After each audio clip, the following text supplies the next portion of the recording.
Hello friends, welcome to my YouTube channel DJP electrical. Friends, ये channel diploma और ITI दोनों students के लिए है। अभी हम अपने इस टॉपिक पे इलेक्ट्रिकल ड्राइंग कवर कर रहे हैं। जैसे ही हमारी इलेक्ट्रिकल ड्राइंग कवर हो जाती है, आपका ये प्लेलिस्ट कंप्लीट हो जाता है, उसके बाद हम लोग बेसिक या मशीन शुरू करेंगे। काफ़ी हेल्पफुल होगा और काफ़ी अच्छे लेवल का बेसिक और मशीन में आपको क्लियर करूँगा, जिससे कि आपका कोई भी डाउट नहीं रह पाएगा आपके पास। ठीक है, तो आइए हम लोग अभी एक क्वेश्चन देख रहे थे इंटरनल वायरिंग का। उस पे हम लोगों ने पिछले लेक्चर में क्या किया था, कॉस्टिंग हमने निकाल लिया था, कितना पूरा खर्च आएगा हमारी वायरिंग में। आप लोगों ने देखा होगा समथिंग 15-16 हजार रुपए के आसपास आया था। लेकिन वो क्वेश्चन उतना ही नहीं था। उस क्वेश्चन में आपको एक सिंगल लाइन डायग्राम भी शो करना था, जिसमें कि आपका energy meter and distribution board दोनों मिक्स हो, यानी कि दोनों का कनेक्शन हो। सिंपल वर्ड में ये कहें तो एनर्जी मीटर तथा डिस्ट्रीब्यूशन बोर्ड की वायरिंग का हमें सिंगल लाइन डायग्राम दिखाना था। वो क्वेश्चन सीधा सीधा हमसे यही पूछा हुआ था। ठीक है, तो हम लोगों ने कैलकुलेशन तो कर लिया, लेकिन उस कैलकुलेशन के बाद हमें ये सिंगल लाइन डायग्राम बनाना जरूरी है। नहीं तो अगर आप ध्यान नहीं दोगे इस क्वेश्चन के बारे में, अगर आपके एग्जाम में मान लीजिए यही क्वेश्चन आ गया, अगर आपने इस चीज को ध्यान नहीं दिया तो आपको ही पता है कि आपका 30 मार्क्स का ये क्वेश्चन है, तो 30 मार्क्स में आपका 5 तो ऐसे ही कट कर जाएगा इसकी वजह से। बाकी हो सकता है 5-7 कट करके वो आपको 15 से 20 नंबर सिर्फ देगा, अगर आपने सिर्फ कास्टिंग तक छोड़ रखा है तो। अगर नहीं पूछा है तो कोई बात नहीं, हम नहीं करेंगे, लेकिन अगर पूछ रखा है तो हम करेंगे। तो देखिए कैसे होता है एनर्जी मीटर का वायरिंग। एनर्जी मीटर का सिंगल लाइन डायग्राम बनाने के लिए हमको उसका पहले मल्टी लाइन डायग्राम आना चाहिए, तभी तो हम सिंगल लाइन डायग्राम बनाएंगे। तो देखिए multi line diagram, multi line diagram देखिए होता क्या है। पढ़ाने को तो आपको हो सकता है आपके टीचर भी पढ़ाते होंगे, बहुत सारे लोग पढ़ाते होंगे, नो डाउट आपके टीचर वेल क्वालिफाइड होते हैं, लेकिन क्वालिफिकेशन मायने नहीं रखती। सामने वाला कैसे समझ पा रहा है ये मायने रखता है। तो मैं क्वालिफिकेशन को एक तरफ रख के मैं कॉन्सेप्ट लाता हूँ आपके सामने, ताकि आप चीज़ों को सीख सको, पढ़ मत सको। पढ़ने को तो सब लोग पढ़ते पढ़ाते हैं, लेकिन आप सीखो, ये सीखने की चीज़ है। जितना आपको मैं सोचने पे मजबूर करूंगा, आप उतना ज़्यादा सीखोगे। तो मेरा कोशिश यही रहता है कि मैं आपको सिखा सकूं, न कि पढ़ाऊं। तो आइए मैं आपको दिखाता हूं कि मल्टी लाइन डायग्राम बनता कैसे है। तो सबसे पहले आपको एनर्जी मीटर का सिंबल याद होना चाहिए। आपका कुछ एनर्जी मीटर ऐसा होता है, आपने कर लिया। जस्ट एनर्जी मीटर के बाद आपको पता है कि मेन स्विच यूज होता है। क्या यूज होता है? Main switch. ये देखिए मैंने मेन स्विच यूज कर लिया, ठीक है, ये आपको दिख रहा होगा मेन स्विच। उसके बाद हमने फ्यूज यूनिट लगा लिया। अगर आपको ऐसे फ्यूज यूनिट लगाने में दिक्कत आ रही है तो आप ऐसे भी लगा सकते हो। ये आपकी फ्यूज यूनिट है, और फिर फ्यूज यूनिट से आपका बाहर निकलेगा कनेक्शन और यहां से अंदर आ जाएगा। ये हो गया आपका मेन स्विच। तो देखिए होता क्या है, एक फेज और एक न्यूट्रल आपके एनर्जी मीटर में आ जाता है। अगर मैं आपसे पूछूं कि इस फेज और न्यूट्रल के वायर को बोलते क्या है, तो आपका अभी दिमाग नहीं काम करेगा, लेकिन जैसे ही मैं बता दूंगा, इसी को बोलते हैं सर्विस मेंस। इसको क्या बोलते हैं? Service mens. तुरंत आप कहोगे हाँ मैंने तो सुना है कि एनर्जी मीटर से खंबे तक का जो वायर होता है उसको क्या बोलते हैं? सर्विस मेंस बोलते हैं। अब सर्विस मेंस आपका आके एनर्जी मीटर में जुड़ गया। अब एनर्जी मीटर से आउटगोइंग भी तो जाएगा, तो आपका एनर्जी मीटर से आउटगोइंग जाएगा कहाँ? मेन स्विच में। ये मैंने आपको थ्योरी में भी पढ़ा रखा है, जब मैं आपको पढ़ा रहा था क्या इंटरनल वायरिंग का बेसिक पॉइंट, तो उसमें बताया था कि एनर्जी मीटर के जस्ट बाद हमारा मेन स्विच बोर्ड होना चाहिए। तो ये हो गया मेन स्विच बोर्ड। क्या हो गया? Main switch board.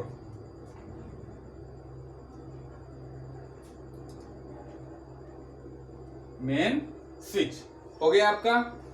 अब जब मेन स्विच से आपकी लाइन निकलेगी तो आपको भी पता है कहां जाएगी, सबसे पहले डिस्ट्रीब्यूशन बोर्ड में। तो मान लेते हैं हमने डिस्ट्रीब्यूशन बोर्ड कुछ ऐसा बना रखा है, ये हमने 2 बस बार की पत्ती ले रखी है, हमारा वायर आया इसमें जुड़ गया,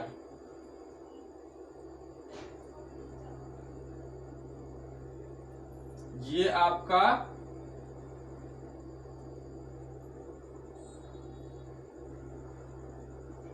डिस्ट्रीब्यूशन बोर्ड है। अब आपका जब वायर इसमें से आके जुड़ गया तो यहां से आप क्या करोगे,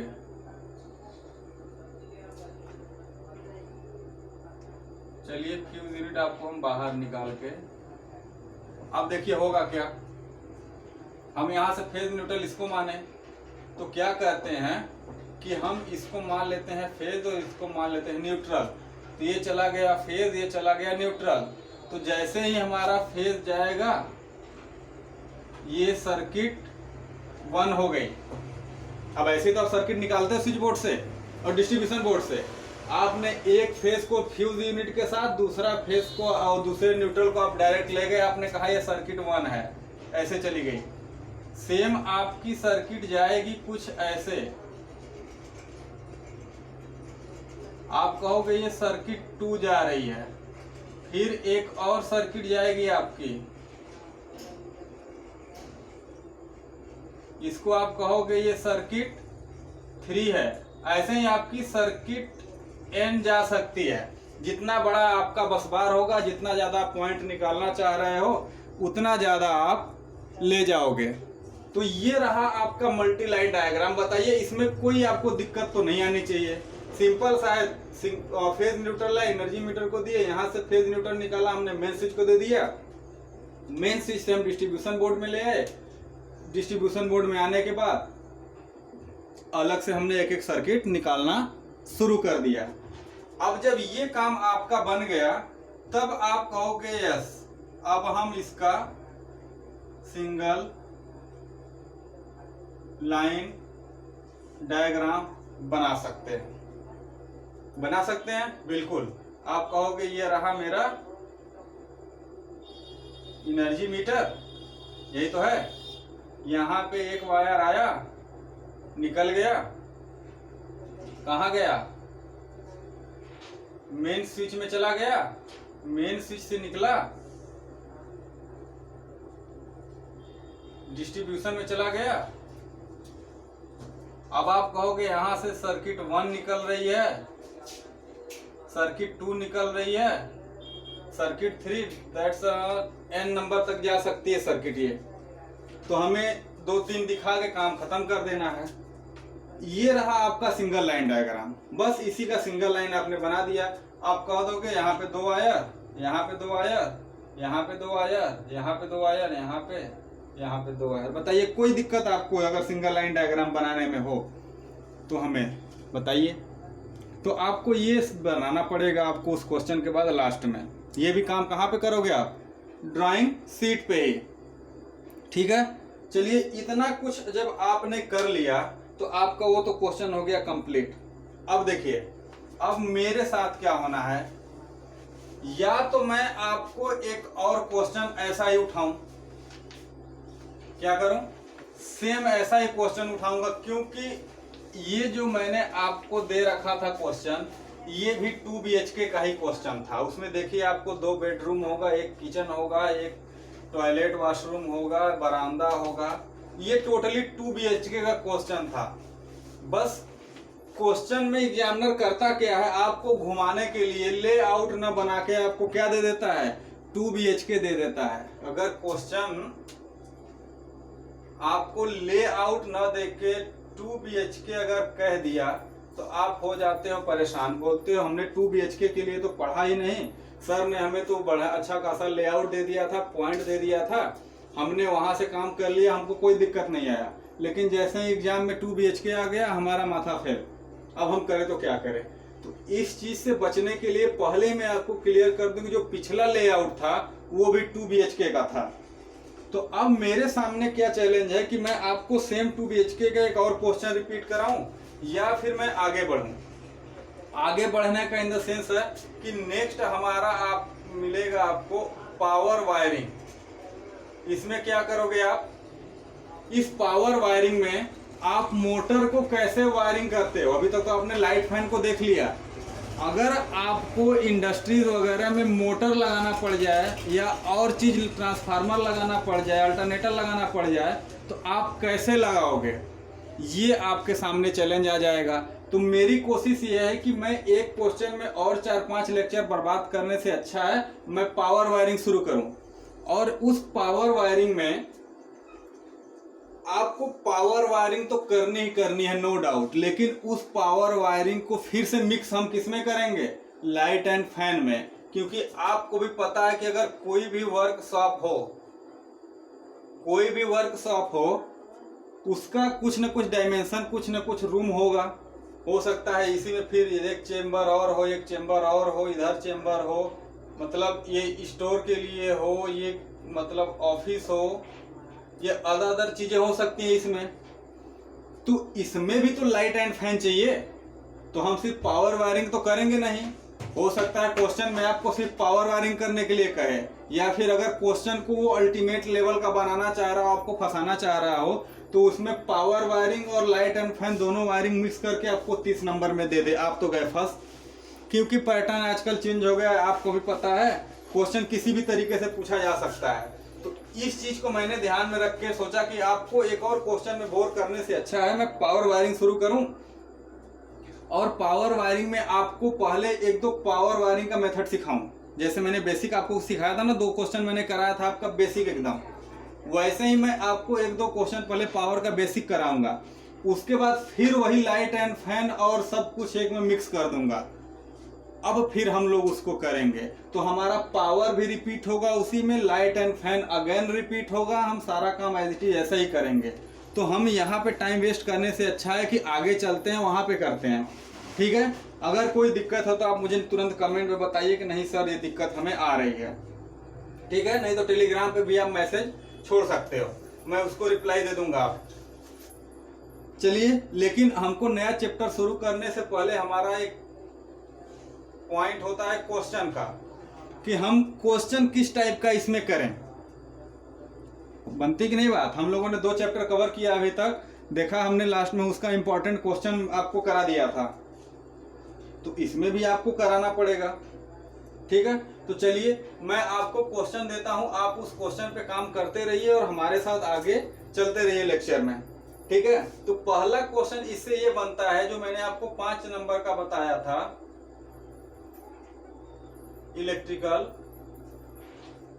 सिंबल्स। आपके बुक में भी काफी सिंबल्स दे रखा है, वहां से भी आप इसको पढ़ सकते हो, क्योंकि मुझे पढ़ाने की जरूरत तो है नहीं सिंबल में, मैं अलग से तो बनाऊंगा नहीं, वही सिंबल बना के बता दूंगा कि ये इस चीज का सिंबल है। लेकिन फिर भी मैं इलेक्ट्रिकल सिंबल पे एक अलग सेपरेट चैप्टर लेके आऊंगा। वो इसलिए कि हो सकता है आपके बुक में वो सिंबल ना हो जो मैं आपको यहाँ पे बताऊं, क्योंकि मैं काफी ज्यादा सिंबल लेके आऊंगा, जितने हो सकते हैं सारे के सारे सिंबल।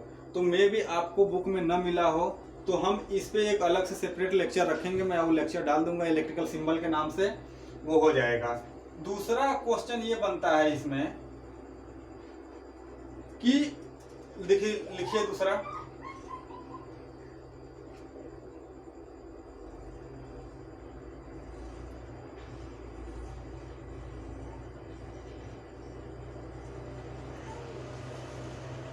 वायरिंग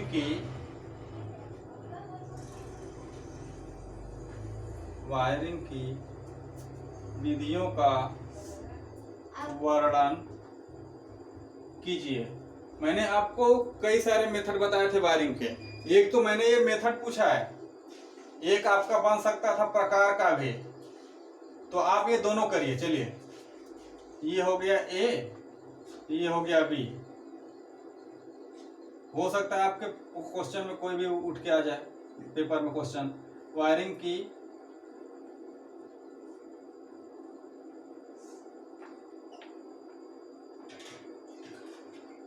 प्रकार को समझाइए, यानी कि वायरिंग के जो विभिन्न प्रकार हैं उनको आप समझाइए। ये टाइप हो गया, ये टाइप हो गया, ये मेथड हो गया। मैंने आपको ये क्वेश्चन इसलिए दिया क्योंकि कई बार आपके क्वेश्चन में थ्योरेटिकल पार्ट भी आ चुका है वायरिंग से, तो आप इस चीज को ध्यान रखिए, ठीक है। ये कभी कभी आपके 1 नंबर के कंपटीशन एग्जाम में भी पूछ देता है, या एग्जामिनर आपको पूछने लगेगा वायरिंग कितनी मेथड आप यूज कर सकते हो हमको बताओ, तो आप उसको बैठ के समझाओगे, वो आपके अंदर से सारी चीजें निकालने लगेगा वायरिंग से रिलेटेड। तो आपको आना चाहिए मेथड। पता चला आपको अच्छे खासे वायरिंग कर रहे हो, नंबर उठा रहे हो, लेकिन एग्जामिनर के सामने आपकी बोलती बंद हो गई। तो वायरिंग के मेथड और टाइप को समझ के क्लियर रखिए। उसके बाद देखिए एक और क्वेश्चन इससे बन सकता है, इलेक्ट्रिकल वायरिंग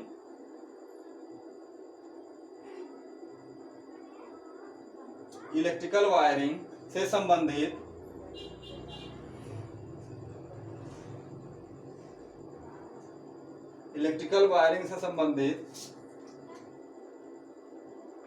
मुख्य 10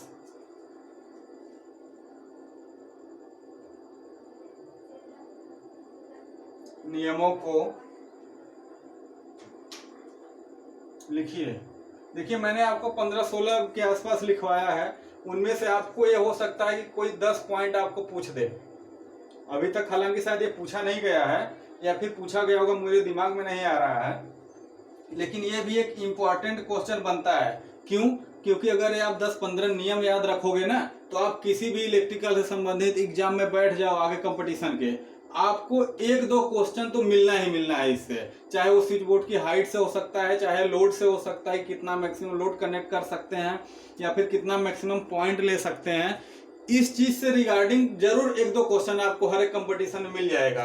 तो मैं आपको बार बार ये कह रहा हूँ कि ये 10-15 नियम आप याद रख लेना इलेक्ट्रिकल के, ताकि कुछ चीजें आपको आगे दिक्कत ना दें। ये सब चीजें आगे आपको दिक्कत दे सकती हैं। देखिए चौथा और लास्ट क्वेश्चन इससे यही बन सकता है कि जैसा मैंने आपको लेआउट दिया था सेम वैसा ही 1-2 रूम होगा, स्टोर होगा, किचन होगा, बाथरूम होगा।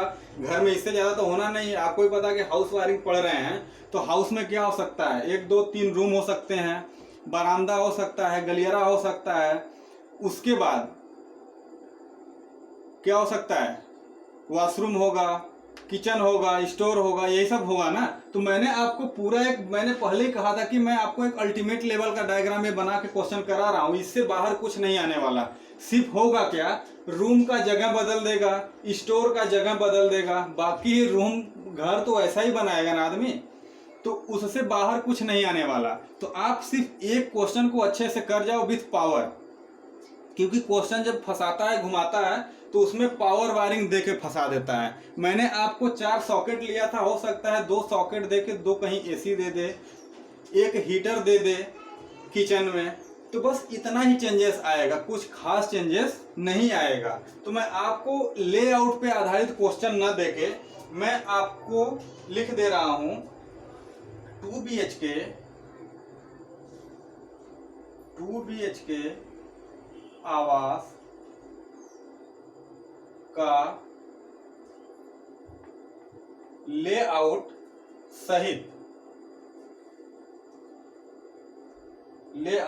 सहित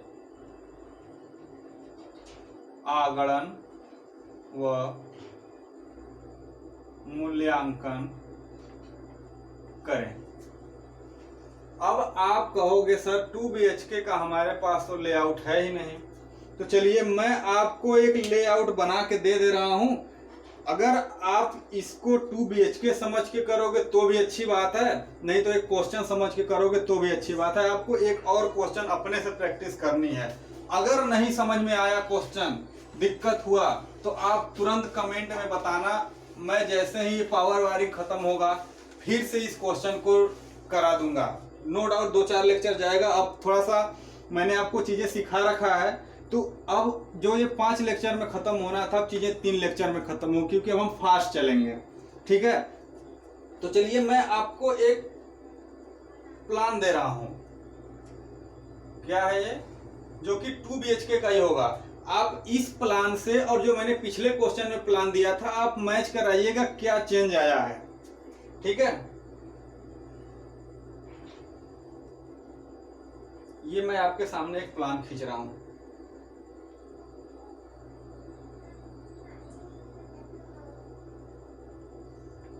ये देखिए, ये 5x5 का है, ये भी 5x5 का है, ठीक है। लेकिन ये 4x5 का रूम है, ठीक है। और ये भी आपका 4x5 का रूम है। कितना हो गया? उसके बाद क्या है, कुछ ऐसा सीन है कि यहाँ पे 3x2, ये 3x2 का है और यहाँ बीच में डोर है, ठीक है।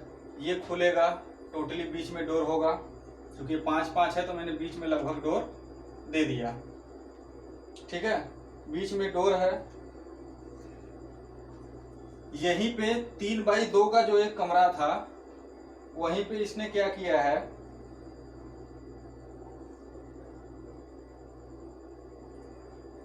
ये अगर 3 है,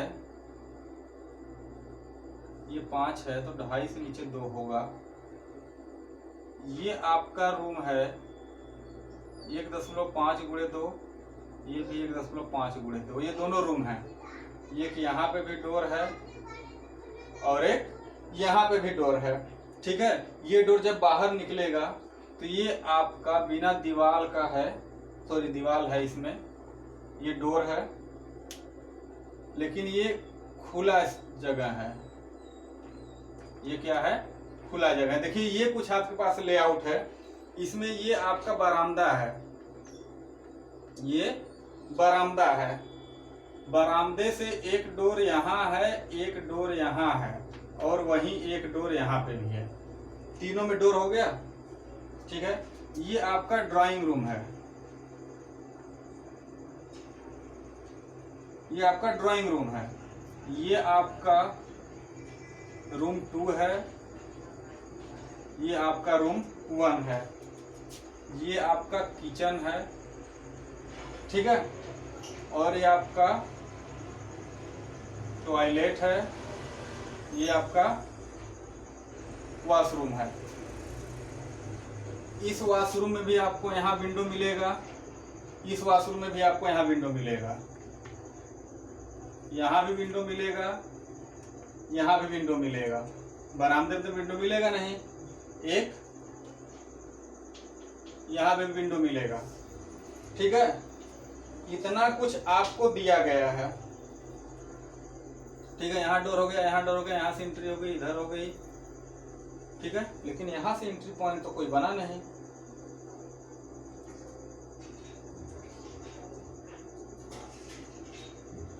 ये कुछ ऐसा सिस्टम है यहाँ पे। अब आप बताओ मेरे को, ये मैंने आपको 2 BHK का प्लान बनाया है। 2 रूम हो गया, एक बरामदा हो गया, एक किचन हो गया, एक टॉयलेट वॉशरूम हो गया, ये खुला हुआ जगह है, खुला जगह। इसका भी कोई ना कोई माप होगा, तो इसका माप कुछ ये है कि 2x10 है। ये 2 ऐसे है, 10 ऐसे है, ठीक है। तो मुझे लगता है कि आपको समझ में आ गया कि ये प्लान मैंने क्या दे रखा है, 2 BHK का है। अब आप पिछले वाले में देखो, वहां पे भी 2 रूम था, वहां पे भी 2 रूम था, वहां पे भी बरामदा था, किचन था, ये था, और ओपन जगह के उसने पिछला बरामदा दे रखा था। कोई बात नहीं, उसने जगह ही तो चेंज किया है, प्लान तो वैसा ही है। ड्राइंग रूम के जगह वहां पे डाइनिंग रूम था, ड्राइंग रूम के जगह पे डाइनिंग रूम था। तो अगर वो 2 BHK का क्वेश्चन आपसे पूछ रहा है और आपने वही क्वेश्चन हूबहू कर दिया तो भी सही है। नहीं तो अगर आपको दूसरा क्वेश्चन करने का मन है 2 BHK से रिलेटेड, तो आप ये प्लान बना लो अपने जगह पे और यहीं से आप शुरू करो 2 BHK का काम, ठीक है। तो अब आप इस क्वेश्चन को करेंगे, ये आपके लिए होमवर्क रहा, आप इस पे काम करोगे, ठीक है। चलिए, मेरा काम यही था कि आपको एक 2 BHK से रिलेटेड पॉइंट क्लियर करना था कि आप 2 BHK के नाम से डरे ना। 2 BHK कुछ होता नहीं है, बस सीधा एक घर का प्लान ये होता है जिसमें 2 रूम हो, एक किचन हो, एक टॉयलेट हो, ठीक है। हो सकता है आपको कोई और मॉडल मिल गया हो 2 BHK का, वो भी सही है। देखिए इतना काम होने के बाद मैं आपको एक और पॉइंट कराना चाह रहा हूं।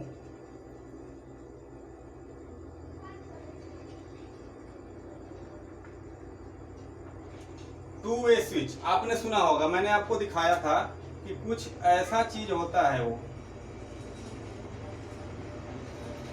इसमें 3 पॉइंट निकले होते हैं। कितने पॉइंट होते हैं? 3 पॉइंट। अगर मैं स्विच की बात करूं तो आप 2 दिखते हो, लेकिन 2 वे स्विच में इसमें 3 पॉइंट होगा क्या? एक कॉमन होता है, या तो ये इस पे टच करेगा या तो इस पे टच करेगा, यानी कि बीच वाला है। अगर आप नीचे के ऑन करोगे तो इससे कनेक्ट हो जाएगा, अगर आप ऊपर कर दोगे तो इससे कनेक्ट हो जाएगा।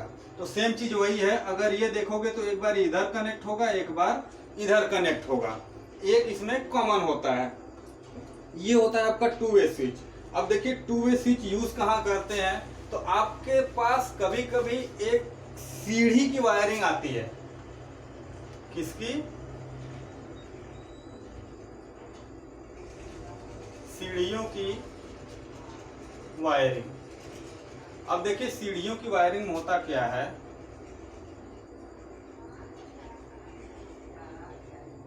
ये मैंने आपको बना दिया सीढ़ी, ठीक है। एक मैंने यहां पे स्विच लगा दिया और एक मैंने यहां पे स्विच लगा दिया, और यहां पे हमारा लगा हुआ है बल्ब, ठीक है।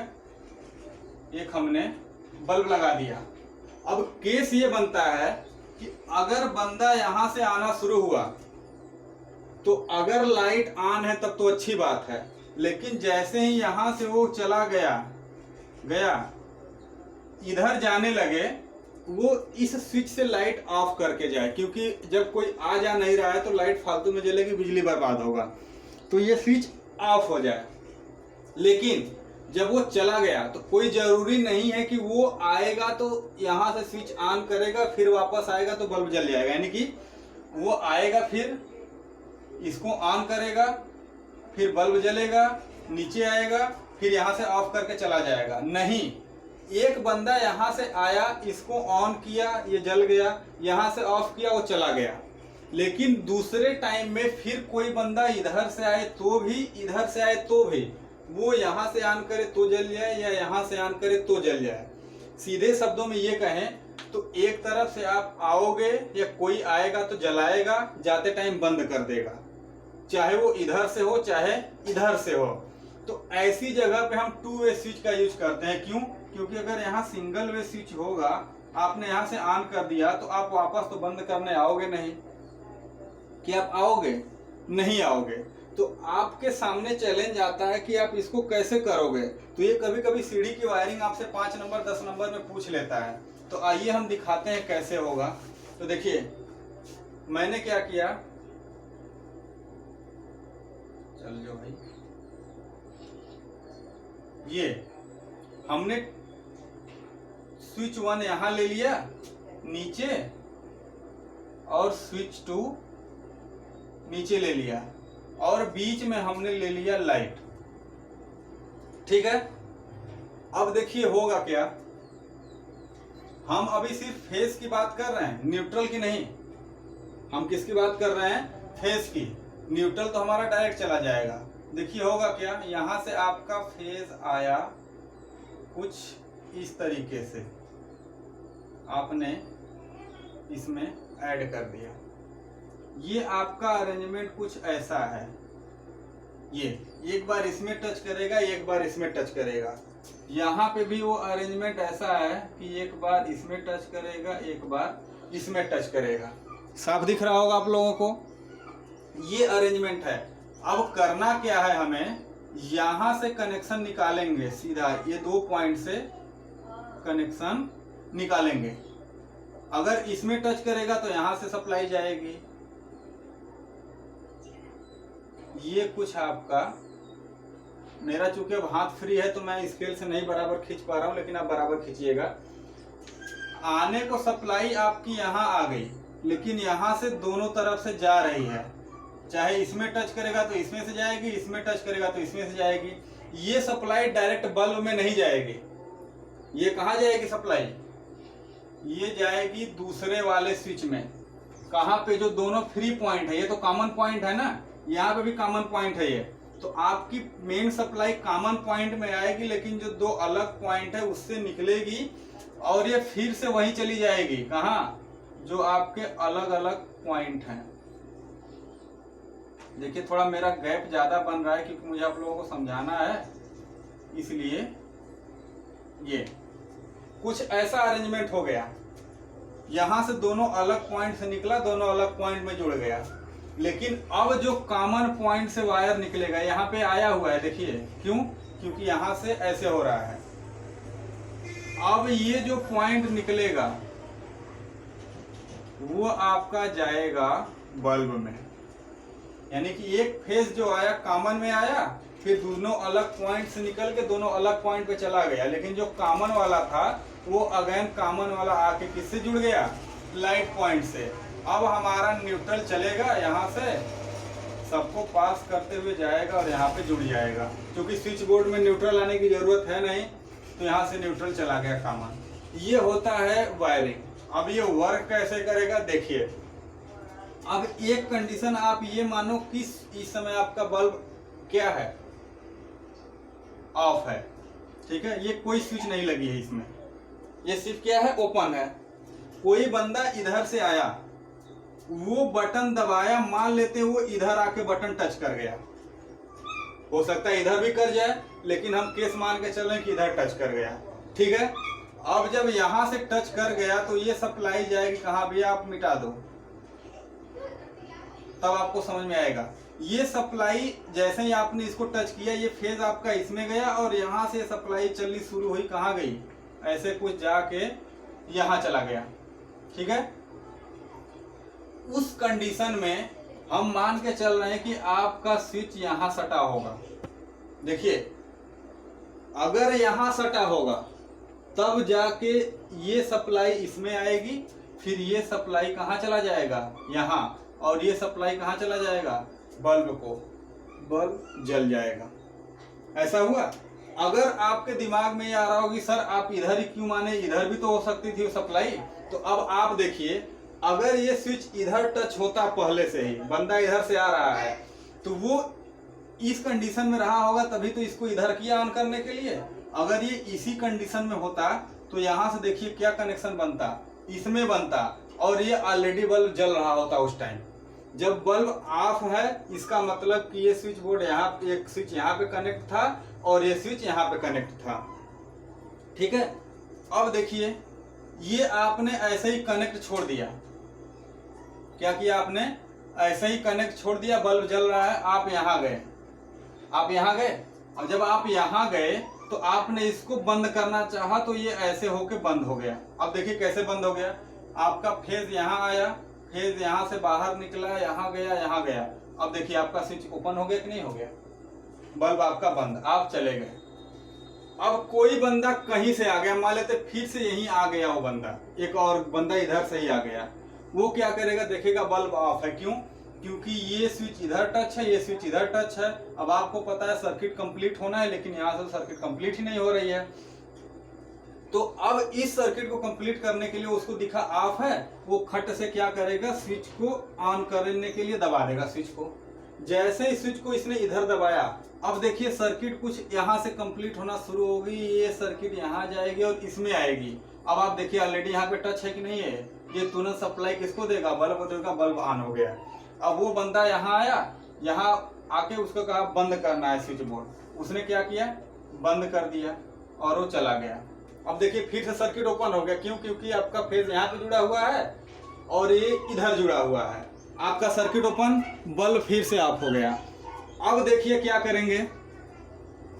अब मान लेते हैं कोई बंदा इधर से आया, सीढ़ी पे ऊपर से आया, ये S2 है, ऊपर से आया, अब उसको ऑफ दिख रहा है। क्यों? क्योंकि ये सर्किट ही कंप्लीट नहीं हो पा रही। देखिए इधर जुड़ा हुआ है और ये सर्किट कहाँ गई है? ऐसे कुछ यहाँ ही है। अब वो क्या करेगा? इसको ऑन करने के लिए दबा देगा। जैसे ही इसको दबाएगा ये सर्किट कंप्लीट कर जाएगा, बल्ब जल गया। वो यहाँ आया, यहाँ आने के बाद इसको दबा देगा, ये बल्ब हो गया इधर। जब वो बल्ब इधर बटन इधर हो गया तो अब देखिए ये ओपन हो गया और ये क्लोज यहाँ पे, तो यहाँ ओपन यहाँ क्लोज, फिर से बल्ब ऑफ हो गया। तो ये सारा अरेंजमेंट हमेशा आप चलता रहेगा, आप इधर से जाओ उधर से जाओ, एक आएगा एक बंद करेगा, एक आएगा एक बंद करेगा, ऐसे ही आपका ये कनेक्शन चलता रहेगा। यही फंक्शन होता है टू वे स्विच का। यानी कि टू वे स्विच का फंक्शन ये है कि इसमें आप 3 पॉइंट लेते हो, इसमें या तो एक को इनकमिंग मानो, 2 को आउटगोइंग मानो, ये काम, यानी एक इनकमिंग है 2 आउटगोइंग है, या फिर दूसरा काम ये है कि 2 आउटगोइंग है, 2 आउटगोइंग है, एक इनकमिंग है। ये 2 कनेक्शन हो सकता है।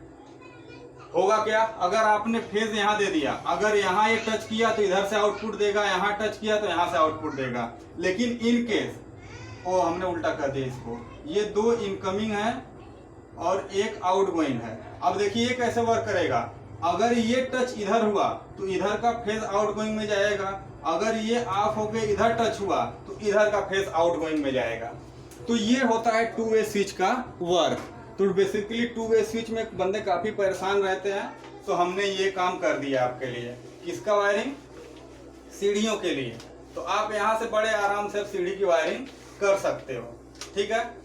तो आपको समझाने के लिए मेरे पास आज इतना ही था। आप लोग वर्क करिए अपने पुराने क्वेश्चन पे, आपको सिंगल लाइन डायग्राम वगैरह क्लियर हो गया। तो चलिए आज के लिए बस इतना ही रहने देते हैं, फिर आपको मिलेंगे नेक्स्ट क्लास में।